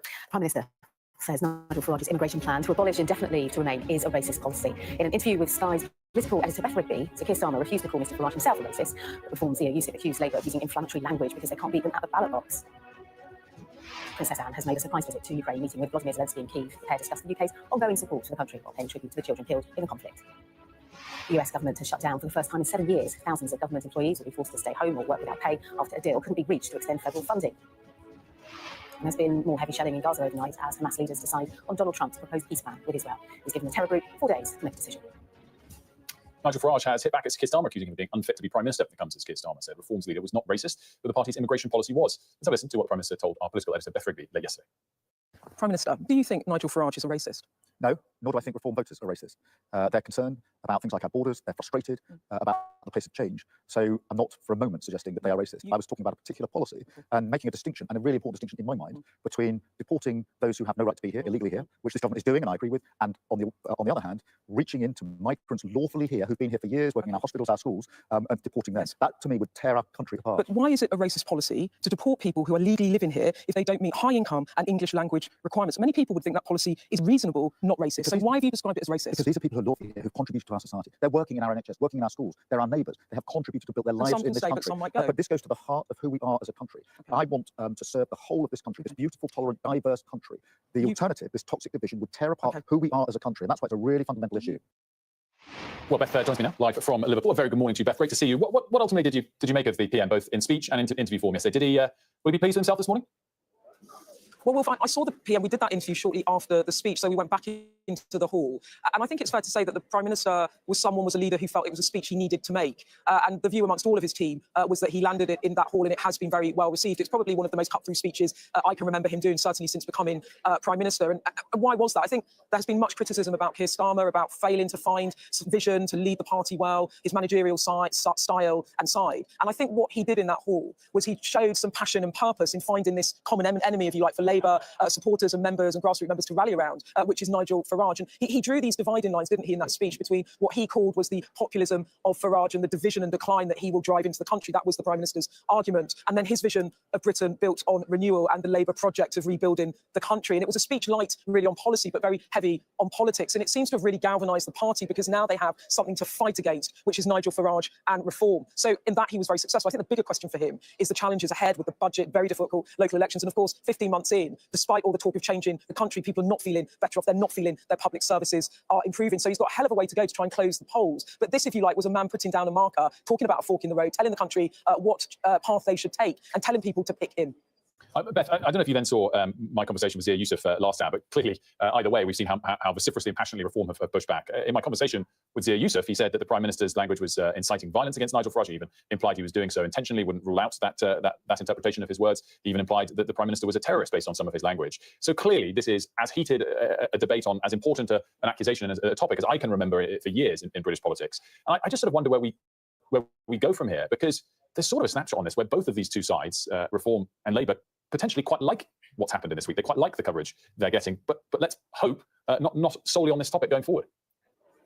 Look, it's a really good question. It's a good point, Wilf. But I think that in a way, this is what the Labour Party, this is what the Prime Minister actually wants. They want the dividing line. They want to paint this government, the Labour movement, the Labour Party, as the people that are having one vision of Britain as opposed to a Nigel Farage's vision of Britain, which he's trying to characterise as one that is divisive and it's about decline of the country. And that is the battle lines the Prime Minister wants. So actually, Zia Yusuf coming in and attacking him on that and amplifying the fight that the Prime Minister wants to have is not necessarily a bad thing for Labour or the PM. I think what he was doing in that interview yesterday, and what you will hear around the Labour Party and where it could get trickier as well, is he was trying to draw a very fine line, or make a clear line, if you like, between what he described as racist policy and Nigel Farage being a racist, or indeed people that supported Reform supporting racist policy. So he's trying to actually pin the criticisms on Nigel Farage, the man, not on his supporters, because that would, in a way, perhaps insult voters that are looking at Reform because they're dissatisfied with the government. But the thing that struck me, actually, in the Prime Minister's speech was when he talked about a battle for the soul of the nation. And, Wilf, you will know this, because I think you follow US politics very carefully too, but that was a speech that Joe Biden made in 2022 ahead of the US midterm elections, when he said that the fight between the Democrats and the populist right in this case, Donald Trump's Republicans, was a battle for the soul of the nation and one that he wanted to win. And actually, Starmer is adopting those sorts of tactics, that sort of language, and trying to pitch himself against what he sees as a populist right here, which is Nigel Farage. So I think that debate is going to play out. And he's played his hand now, and he's gone in for these personal attacks. He's gone in and found passion, actually, and purpose, as I said, in taking Nigel Farage on. And I think this is now the dividing line of our politics, and it comes at a time when Labour are a good 10 points behind in the polls against reform. So this is, I think, the beginning, if you like, of a campaign, certainly going into the local elections. I think you're going to see a much more of this, much noisier politics and much more attacking politics from both sides. It's going to be fascinating, Beth. And my other question is the extent to which, as soon as Monday morning, perhaps, but certainly as we approach November, when in fact the focus comes back to things like the budget and the economy and the actual performance, the numbers, which of course, when you're in government, you get held to account for, as opposed to just the rhetoric. But fascinating coverage throughout, and a brilliant interview. And I think you asked all of the right questions to get to the heart of exactly what Keir Starmer meant by using the word race. It's well worth watching if you haven't already. The full one, of course, online. Beth, for now, thanks so much. We'll see more Beth and the team throughout the morning from conference. Now, the organisers of Eurovision have announced plans to hold an emergency vote on whether Israel should be included in next year's song contest after several countries threatened to boycott the competition. Broadcasters from a host of countries, including Iceland, Spain and Ireland, say Israel should not be allowed to participate until the war in Gaza ends. I'm joined now by the singer and songwriter Billy Bragg and the journalist at the Jewish Chronicle, Josh Kaplan. Both of them are here with Lear and I. Very good morning to you both. Thanks so much for joining us. Billy, quick snapshot on this overall. Is this normal bit of politics that we sometimes see at Eurovision, or is this something very different? Oh, it's different because it involves Israel, but I don't think it's anything out of the ordinary in seeking to ban a country because of their actions. Russia was banned a few years ago after the invasion of Ukraine. And I think if we have one rule for the Ukrainians and another rule for the Palestinians, it starts to look like we only care about white-skinned people, not brown-skinned people. Yeah, and to Billy's point there, Josh, often these campaigns, they live and die, don't they, on public perception. What do you think is the snapshot or the temperature of how people feel around this? Yeah, I mean, I think just really quickly, I want to correct something that Billy said, that the Russian broadcast was not banned because of the Russian government's actions in Ukraine. They were banned because fundamentally this is a competition between different broadcast associations, and the Russian broadcaster broke rules. There's not been any indication that the Israeli broadcaster has broken rules or engaged in propaganda. So just firstly for that. Secondly, I think the temperature around this is after 2 years of war, incredibly overheated, and I think incredibly in proportion to the amount of people that actually care about this day to day, I think it's become way out of proportion. And there's a minority of people who want to see Israel completely removed from every example of public life in the country around the world. And if you look at the results of the public vote, where Ireland and Spain both gave Israel 12 points, I think it's a minority of people. And while the debate is overheated in this space, I don't think it's reflective of reality. But Billy, do you think it's gone more sort of poisonous with its tone on this particular topic versus some of the other examples of politicisation of the Eurovision Song Contest? I think it's gone poisonous because of the images we're seeing from Gaza. I think the whole situation has changed. In the last few months, people look at it now as more as a humanitarian crisis. The images of the IDF shooting people, killing people who are seeking aid. I think everybody's right to feel outraged about that. And what can we do here in the West? In the 1980s, it was South Africa that we were fighting against over apartheid. And we undertook the boycott. You look to see where your fruit was coming from. It's coming from South Africa. You can still do that with Israel. We could ban them from taking part in the sporting events, from cultural events. And I think that kind of pressure is the sort of thing that individuals can do, even if our government won't step up. I'd like to see a Labour government step up and stop selling arms to Israel. We're in many ways, we're felicitating what the IDF are doing in Gaza. And I think we should all of us be out in the streets complaining about that. So, Josh, is Eurovision the place to make those protests? I would say that if someone could explain to me how banning Israel from Eurovision saves one Palestinian life or ends the conflict in Gaza, I think, hopefully all of this will be irrelevant because there's a peace deal on the table, and if that gets accepted, then the war will be over, which many Israelis, Jews all over the world, and many people want. I don't think Eurovision is necessarily the place for it, in the same way that I don't think cultural boycotts more generally are the solution to this diplomatic and political crisis. I think when you do cultural boycotts and when you marginalise people from the creative community, what you're saying is these people who are often the more reasonable aspects of Israeli society shouldn't be listened to, shouldn't be heard from, shouldn't be whatever. And so what that says to Israelis is that, look, you don't hear from us at all. These are our more reasonable people. Then, we don't care what you want to say either. What's your response to that, Billy? Well, it's the same as South Africa. Obviously those black artists wanted their voice to get out. But the cultural boycott of South Africa, I think, did have an effect. If you look at what happened with Paul Simon and Gracelands, there's a lot of pressure on them. Massive demonstrations here in London against South Africa outside their embassy. And I think we're coming to the stage where you do see that. And I'm afraid, I feel sorry for those people in Israel who are, like us, protesting against this war. And I also hope very much, Josh, that the peace deal does work, and we do have peace. But in some ways, by protesting against Israel being in the Eurovision Song Contest, we're standing with those people in Israel who are trying to stop the war, who are on the streets every day protesting the Netanyahu's government, continued policy to destroy Gaza. What's your sort of view, Billy, though, towards those actual individuals that I guess Josh kind of referenced? The performers who might have been training for a long, you often think about that around Olympics, people spend their whole life and career. It's not quite the same scale when it comes to Eurovision, not suggesting that the same level of preparation doesn't go in. But what is your message to those? It might well be the people who are sharing the same point of view as you. 60,000 civilians have been killed in Gaza, 20,000 of children. I'm more concerned about those and the careers of some singer-songwriters. But do you think that will change the outcome of a peace deal? It sends a message. Fundamentally, it sends a message. Israel is a country that portrays itself as a Western democracy, and it's very proud of that. That's why they're in Eurovision, because they're a pluralistic democracy. And in that situation, they have to be held to a higher standard than you might hold another country that's not a democracy or is a failed state. And because they're in Eurovision, we have the opportunity to send a message, not just to the people who watch Eurovision, but to the people of Israel, that we too would like to see an end to this terrible, terrible conflict. Josh, interesting, of course, timing to be having this discussion, given that a peace deal is on the table. It seems hastily engineered by the Trump administration. I think that's perhaps fair to say, but thus far seemingly accepted by Israel, albeit not sold domestically yet.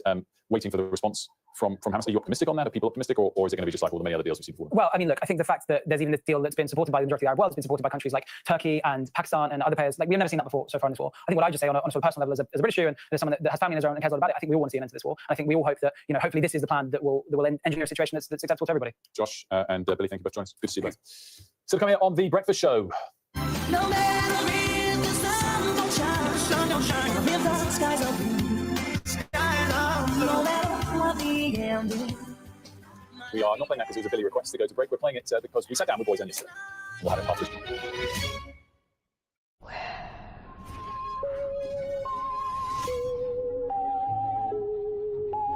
Where did all the nonsense go? Where did all the nonsense go?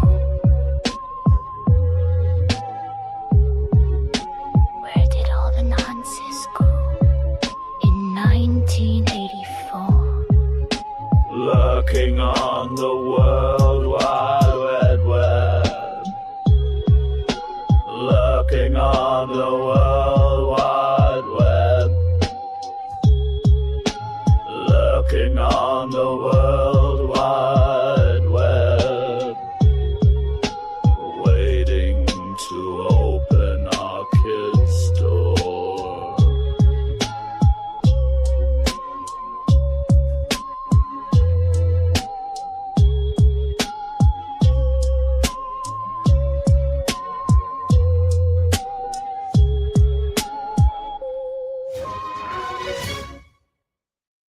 I witnessed the complete destruction of a place linked to my childhood memories. This is insane. I'm Yusra Al-Babit, Sky's Africa correspondent based in Johannesburg, South Africa. I felt awe when we saw mountain gorillas in Rwanda. We're calling the king of the jungle. This is the alpha silverback. Sky News, get the full story first. Traveling is not just about the destination, it's also about how you get there. Fly Emirates, fly better.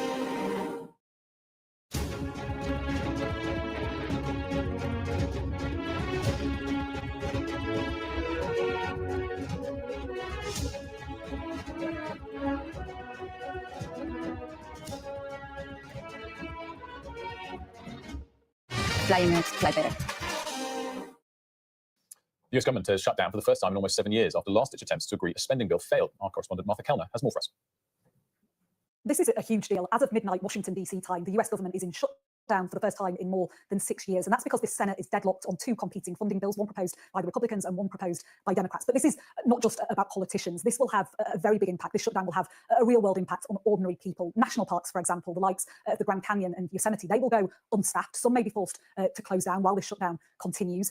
Things like the National Mall, that iconic stretch of land between the Capitol building where these very politicians work and the Lincoln Memorial, that will be chained up. Donald Trump has said that there will be mass layoffs of federal workers. He says that will include Democrats. President Trump, as you may imagine, is trying to spin this to his political advantage. He says that Democrats are holding out because they're trying to pursue free healthcare, in his words, for illegal aliens. That is a false claim. While Democrats are pursuing more affordable healthcare for Americans, that would not extend to undocumented immigrants. On the other hand, Republicans are saying that Democrats are being hypocrites. They're saying that Democrats want a public showdown with this president, never mind the cost to ordinary Americans. And I guess the really crucial thing is we just don't know how long this standoff between the two political parties, how long this shutdown will last.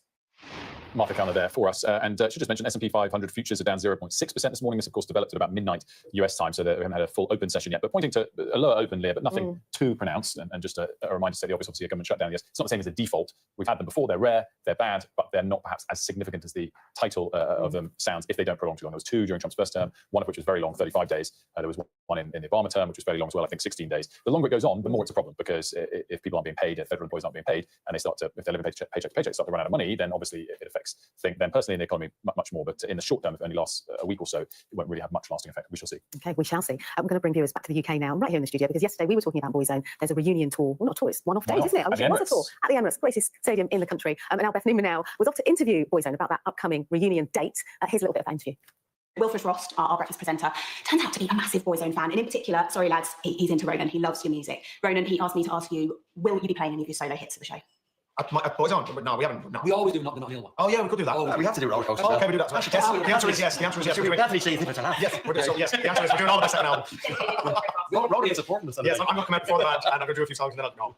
But yes, I might do a few songs. Thank you, Wilfred.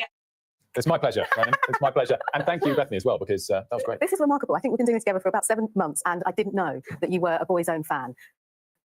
Look, Love this boy bands. is Boys in incredible. particular. And our editor is telling us that I can say this to you, that his 8-year-old has more musical tastes than you do. I accept that charge, but I think his 8-year-old has more musical choice than he does as well. But no, listen, I accept it's far from trendy to love a bit of boy band music, particularly once you're 40, but I'm afraid I still do.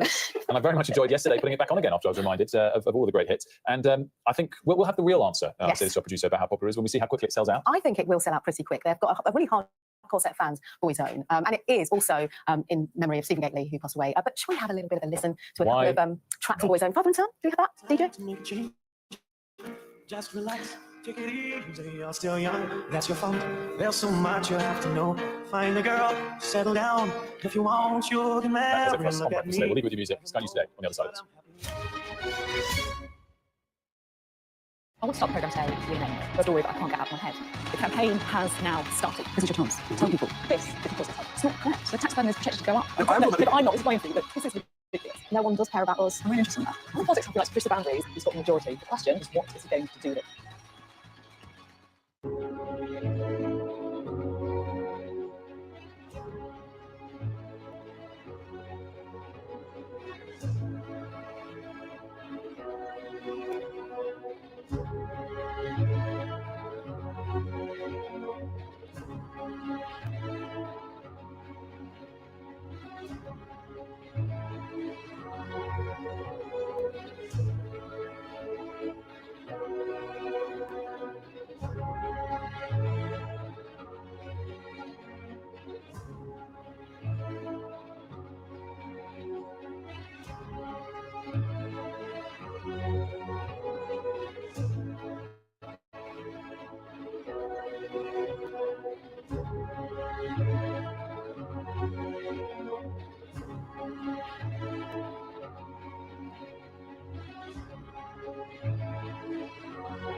Hello, this is Sky News Today. It's 10 o'clock. I'm Gareth Barlow. These are the headlines. Toxic divisions. Keir Starmer tells Sky News Nigel Farage and his supporters are not racist, but Reform is pursuing a racist policy on immigration. I want to serve the whole of this country, this beautiful, tolerant, diverse country. The alternative, this toxic division, would tear apart who we are as a country. High Court judges due to rule whether a company linked to Baroness Mo broke its contract to provide the government with PPE during the pandemic. Shutdown in the US as Congress fails to strike an agreement to keep public services running. An international flotilla attempting to deliver aid to Gaza has been intercepted by Israeli warships, according to organisers. A show of support, royal support, Princess Anne makes a surprise trip to Ukraine to pay tribute to the children killed in the conflict. And a growing list of countries threatens to withdraw from the Eurovision Song Contest if Israel's allowed to compete. Very good morning to you. Keir Starmer insisted he does not believe Nigel Farage or his supporters are racist. In an interview with Sky News, our political editor Beth Rigby challenged the Prime Minister over comments he made in his party speech, in which he said the Reform UK leader hates Britain. The PM sought to clarify his comments, saying the party is pursuing a racist policy on immigration. Here's Beth's interview. Prime Minister, do you think Nigel Farage is a racist? No, nor do I think Reform voters are racist. They're concerned about things like our borders. They're frustrated about the pace of change. So I'm not for a moment suggesting that they are racist. I was talking about a particular policy. This is policy to deport people who are legally living here if they don't meet high income and English language requirements. Many people would think that policy is reasonable, not racist. So why have you described it as racist? Because these are people who are lawfully here, who contribute to our society. They're working in our NHS, working in our schools. They're our neighbours. They have contributed to build their lives in this country. But some might go. But this goes to the heart of who we are as a country. Okay. I want to serve the whole of this country, this beautiful, tolerant, diverse country. The alternative, this toxic division, would tear apart who we are as a country, and that's why it's a really fundamental issue. Do you think that he's courting racist with this policy? Well, look, I'm not going to start bandying the policy. So is he courting racist? Well, look, I think the policy is racist. I think it's immoral, and I think I'll tell you, I've had so much sort of incoming communications about this. People from minorities in this country who feel more scared now than they've felt for years. It's sent a shiver down their throat. It has said to communities who thought they were part of what it is to be British that somehow they're not British. I think that's a very dangerous place for us to go as a country, and it goes against everything that I believe in. Donald Trump said under Sadiq Khan, London is being driven towards Sharia law. Is it? No, of course it's not. Okay. That's nonsense. Isn't that racist as well? Well, it's nonsense. Isn't it racist to accuse a Muslim mayor of driving London to Sharia law? I'm not going to start down the road of discussing whether things said by others are racist. Well, you just discussed Nigel Farage having a racist policy, so you literally are discussing that. I have been really clear that the idea that in London we're introducing Sharia law is rubbish. Is it racist? It's rubbish. Okay, you're not going to say it. So you criticise Farage for it, but not Farage. Donald Trump said Sadiq Khan was a terrible, terrible mayor, among the worst in the world, is he? No, of course he's not. He's doing a very good job as mayor of London. In fact, serious crime is down. And again, whether it's Andy Burnham or Sadiq Khan, we work very closely with our mayors. But I also have a very good relationship with Donald Trump, the President of the United States. We have a good personal relationship, and we work on behalf of our countries extremely closely together. Well, you can watch Beth's full interview with the Prime Minister. That's coming about 10:30 this morning. In the meantime, the head of policy for Reform UK told Sky News this morning that the Prime Minister is inciting violence against his party's leader. I think what we've seen, though, over the last 48 hours is the most extraordinary, vindictive, vicious use of inflammatory language to demonise Nigel Farage, the man who Keir Starmer knows now he cannot beat at the ballot box, so has embarked on a campaign with his cabinet to incite violence against him. Keir Starmer is circling the drain. He knows that he can't beat Nigel at the ballot box. A survey poll this week showed the majority of his own members want him replaced. There was another poll that said that he was literally the most unpopular Prime Minister on record. And how's he responded? He's called Nigel racist. Our political correspondent Mari Aurora joins us now from Liverpool. And Mari, it's getting pretty personal. Morning, Gareth. Yeah, it is. It's an interesting one where essentially Keir Starmer has decided that he feels the best thing to do is to go on the attack when it comes to tackling the threat of reform and Nigel Farage. You can see from the polls over several months now that Nigel Farage and the Reform Party are gaining popularity, gaining traction, and a decent-sized proportion of the British population are liking what they are saying. And so this row is now unfolding, as you were saying, Gareth, around whether Reform's policy on indefinite leave to remain is racist or not. The PM categorically saying, yes, it is. I think what was interesting in that interview between the Prime Minister and Beth was, first of all, Beth was trying to point out perhaps a double standard, which was essentially calling Nigel Farage's policy racist, arguably therefore kind of inferring that he himself was racist, but also not then calling what Donald Trump has said about Sadiq Khan wanting to impose Sharia law on London as racist or prejudiced or Islamophobic, depending on how you want to phrase it. And the difficulty, obviously, is for the Prime Minister is once you start saying one thing is racist, then people will start asking you, well, what about this? What about this? What about this? And there always lies the danger, I think, on this. And so that's the kind of argument that is unfolding. Now, actually, quite a lot of Labour MPs are really quite happy with this row. They feel that, first of all, finally, Keir Starmer is kind of giving reform as much as they're getting in terms of how much reform has attacked the Labour Party. And they finally feel a bit of relief that Keir Starmer is kind of putting rocket boosters up of some of his attacks on reform and Nigel Farage. And it has to an extent slightly kind of rallied the troops. I mean, quite a lot of the members here are pleased with what Keir Starmer is saying. And it went down very well in the hall yesterday when he gave his speech. Whether it has an impact across the country, obviously that remains to be seen. We'll have to see whether it goes down well with the British public. But clearly Keir Starmer is taking it up a gear and trying to show delegates and his MPs here in Liverpool that he is still a serious politician to be reckoned with and that he can still lead Labour to another historic victory in the way that he did in 2024. Mari, joining us live in Liverpool. Appreciate it. Thank you so much. Breaking news coming now from the Metropolitan Police. This is a murder investigation that has been launched after an assault in Hammersmith. Officers were sent to Charing Cross Hospital on Thursday, the 18th of September. Reports of a patient being assaulted by another hospital patient. Well, the victim, an 85-year-old man, died on Thursday, the 25th of September after sustaining serious injuries. He's been named as Andrew Farmer from Ealing. His family are aware and are being supported by specialist officers. A 70-year-old man was arrested shortly after the assault at the scene. And Anatoly Podmatsko, 70, of no fixed address, has been charged with grievous bodily harm.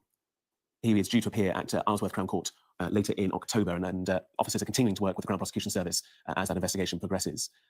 Paul Wrigley, Andrew's partner, said, "My partner through thick and thin for 6 years now, sadly missed. An Oxford first, whatever he touched deeply. Opera, topography, the underprivileged, scholarly, but with a wry sense of humour. Rest now, my dear friend." But like I say, we're just hearing from the Metropolitan Police that a murder investigation has been launched after the assault in Hammersmith. Detectives launching that investigation following the fatal assault at Charing Cross Hospital in September. The victim, 85-year-old Andrew Farmer. It's just 10:10, Wednesday, the 1st of October. And a High Court judge is set to rule today on whether a PPE company linked to the Conservative peer Baroness Mone breached its contract with the government for 25 million surgical gowns during the coronavirus pandemic. PPE MedPro, a consortium led by Baroness Mone's husband, Doug Barrowman, was awarded contracts by the then Conservative administration. In June 2020, PPE MedPro was awarded a contract worth £121 million for the supply of 25 million surgical gowns to the NHS. The Department of Health and Social Care rejected the gowns that December, saying they didn't meet medical standards and that many weren't sterile. In November 21, it was revealed that Baroness Mone had personally referred the company to the government, despite her claims that neither she nor her husband had any connection to PPE MedPro. The following January, the House of Lords Commissioner for Standards launched an investigation into the relationship between the Baroness and PPE MedPro. That December, the government sued the company over medical gowns, despite the company maintaining they were not responsible for contamination. The trial began June this year. Neither Baroness Mone nor her husband Doug Barrowman gave evidence, though they both deny any wrongdoing. Today, a High Court judge will rule on whether the company did in fact breach the contract with the government. Let's bring in our business and economics expert, Paul Kelso, who joins us now from outside the High Court. And Paul, this all harks back to that scramble that was needed to try and get PPE, those VIP lanes that were established that brought people with connections to ministers closer to procurement. And then all of the questions, the allegations, the denials that have followed. This has been a really storied story and comes to a conclusion today. And there was a quite long post from Baroness Mone on social media yesterday as well. Yes, precisely the words I was going to use. The scramble at the start of the pandemic for PPE, personal protective equipment that could be used in the NHS, and the government's opening of a VIP lane, as it became known, effectively using government contacts to find people who could help supply the NHS. Michelle Mone's husband, Doug Barrowman, using a company that was incorporated just a few days beforehand. Michelle Mone used her contacts in government, including Michael Gove, to gain access to this VIP lane, and ultimately contracts worth more than £200 million for face masks and surgical gowns. Despite her background, she made her name running a lingerie company, having no recent experience or access to garment making. They effectively gained a contract with a company in China to provide those gowns. Now, the face masks were used by the NHS, but £121 £122 million contract for the gowns. Those gowns were rejected by the NHS. And Michelle Mone maintained for a very long time that she had nothing to do with this company, despite all its officers being the same, working similar positions for her husband in some of his companies. Some very dogged investigative journalism established that wasn't the case. She was linked to the company. Mr. Barrowman was linked to the company. She had claimed to, when getting access, she would have no financial gain from this contract. That's what she told civil servants at the Department of Health. Leaked documents revealed by The Guardian established that Doug Barrowman took out £65 million, it appears, in profit from this deal, and nearly £30 million of that went to a family trust, the ultimate beneficiaries of which are Michelle Mone, who's ennobled by David Cameron, and her children. So the Department of Health has moved to reclaim some of that money, £122 million. Baroness Mone has said that she has done nothing wrong, and yesterday issued a long social media post in which she justified her actions, said this is scapegoating. They're the only company being pursued for this money. None of the other companies involved in what ultimately saw £10 billion worth of PPE being chucked away. None of them are being pursued. We haven't seen her arrive today. We'll find out whether she is right or whether the Department of Health is justified in pursuing this money at around 10:30, when the judge, after hearings back in June, has been deliberating for a while, he will hand down his verdict. Paul Kelso joining us live outside the Royal Courts of Justice. Appreciate it. Thank you. The US government has shut down for the first time in almost 7 years after last-ditch attempts to agree a spending bill collapsed. Republicans and Democrats failed to reach agreement before the midnight deadline in Washington. The standoff primarily centered around cuts to Medicaid, which Democrats oppose. But what does it all mean? Well, unlike legislation, a simple majority isn't enough to pass a government funding bill. The final vote last night was 5 votes short. The shutdown means hundreds of thousands of federal workers deemed not essential for protecting property or people could be furloughed or laid off. There's the possibility of flight cancellations and delays due to worker shortages. National parks and museums could be among the sectors that close completely. Immigration, enforcement, air traffic control, military operations, social security, and law enforcement are among services that won't be brought to a halt. The FBI and CIA are also safe from the repercussions of the shutdown. Social security payments will also continue, as will the federal government's health insurance program and the postal service. During the last shutdown of 2018, 340,000 of the 800,000 federal workers were furloughed. The previous shutdown came around after the Democrats refused to pass a Trump-led spending plan to fund the southern border wall with Mexico, and that shutdown lasted a record 35 days. Well, our US correspondent Martha Kellner has more details. This is a huge deal. As of midnight Washington DC time, the US government is in shutdown for the first time in more than 6 years, and that's because this Senate is deadlocked on 2 competing funding bills, one proposed by the Republicans and one proposed by Democrats. But this is not just about politicians. This will have a very big impact. This shutdown will have a real-world impact on ordinary people. National parks, for example, the likes of the Grand Canyon and Yosemite, they will go unstaffed. Some may be forced to close down while this shutdown continues. Things like the National Mall, that iconic stretch of land between the Capitol building where these very politicians work and the Lincoln Memorial, that will be chained up. Donald Trump has said that there will be mass layoffs of federal workers. He says that will include Democrats. President Trump, as you may imagine, is trying to spin this to his political advantage. He says that Democrats are holding out because they're trying to pursue free healthcare, in his words, for illegal aliens. That is a false claim. While Democrats are pursuing more affordable healthcare for Americans, that would not extend to undocumented immigrants. On the other hand, Republicans are saying that Democrats are being hypocrites. They're saying that Democrats want a public showdown with this president, never mind the cost to ordinary Americans. And I guess the really crucial thing is we just don't know how long this standoff between the 2 political parties, how long this shutdown will last. Details there from Martha Kellner, and plenty more on the Sky News website and Sky News app. Some days on the stories for you now. GP practices across England must offer online bookings for doctor's appointments from today. It's hoped the new rule will put an end to the daily 8 AM rush, with patients calling at opening time to try and secure same-day slots. You need to just say why it is you want to come and see your GP, and your request in the online then gets triaged within the GP surgery, and you are sent to the right part of the GP surgery. It might be that you are better off seeing a pharmacist or a social prescriber than a GP, so you get directed then. But the big convenience piece is that all of that happens online at any point between 8 AM and 6:30 PM, and that means you don't have to be rushing to get on the telephone at 8 AM and joining a queue, which can sometimes be many minutes or even hours long. 5 unoccupied houses along North Carolina's Outer Banks have collapsed into the ocean as 2 hurricanes named Humberto and Imelda continue on their path towards Bermuda. People on the island are bracing for the arrival of the storms, which have already killed 2 people in Cuba. At least 69 people have been killed and more than 150 injured after an earthquake hit the central Philippine island of Cebu. The magnitude 6.9 quake also caused widespread power outages and damage to buildings. The Spanish holiday islands of Ibiza and Formentera have been hit by widespread flooding, recording the most rain in a single day since 2015. Rainfall in Ibiza town yesterday was more than half the amount that normally falls in an entire year. The senior police officer in charge of preventing violence against women and girls says she's concerned the conversation around asylum seekers is distracting from the real threat to women's safety. Sky's Moy Malone has more details, and her story does contain references to suicide. For much of the summer, there was protest, as communities made clear they're unhappy with levels of immigration. There was also this, as an asylum seeker was convicted for the sexual assault of a 14-year-old girl in Epping. I'm not far right, I'm just right, and we have to protect women and girls. And with the protest came the politics. Young, undocumented males who pose a risk to women and girls. This is a border security crisis, but it is also a public safety crisis, especially for women and girls. Now, the officer responsible for policing violence against women and girls has expressed concern about the conversation. You hear a lot about sort of boats and asylum seekers and the threat to women and girls, and certainly that is how many people are feeling in communities at the moment. What do you make of that political conversation? I'm concerned that the message could get missed in the current political discourse, which is where does the real threat come from? It's from a multitude of things. And as we know, for sexual offences and for domestic abuse, the vast majority of perpetrators are known to the victim, so I don't want anything to distract from a clear and good understanding of where the threat overall is. We're looking to stop further domestic abuse. That comes as police warn of fears about funding. That work like this in Manchester, a new pilot to improve protection checks in domestic abuse cases, can be effective, but comes at a cost, while the sector in general is said to be struggling. In a letter from the Victims Commissioner to the Justice Secretary and shared with Sky News, Baroness Newlove said she's concerned that support for victims is behind other priorities, that victim services are financially at breaking point, with cuts that are directly impacting victims' safety. Without it, I don't know where I'd be. Completely honest with you, I have attempted suicide. Ria was raped when she was a teenager. It wasn't until years later that she sought counselling, but faced months on a waiting list. When help came, she says it was a lifeline. You have that kind of exhale that you're going to get help that you need. Me personally, it was an understand or a realisation of that I can't do this by myself. I've been trying for a number of years and not necessarily getting anywhere. The chief executive at this rape crisis centre in London says the sector is struggling to meet increasing demand, while 3 centres have shut in the last year because of a lack of funding. Can you just describe the state of services like this? Dire, crisis point, broken. Quite frankly, people are dying. The government told us they inherited a £22 billion black hole, but say they remain resolute in their mission to halve violence against women and girls. Their upcoming strategy will set out how they'll protect the most vulnerable. There appear to be challenges and concerns everywhere, a system and a sector under pressure, with a warning that victims of crime are paying the price. Molly Malone, Sky News. Just worth reminding you, if you've been affected by that story, do contact the Samaritans. You can do so at any time. 116 123, that's 116 123.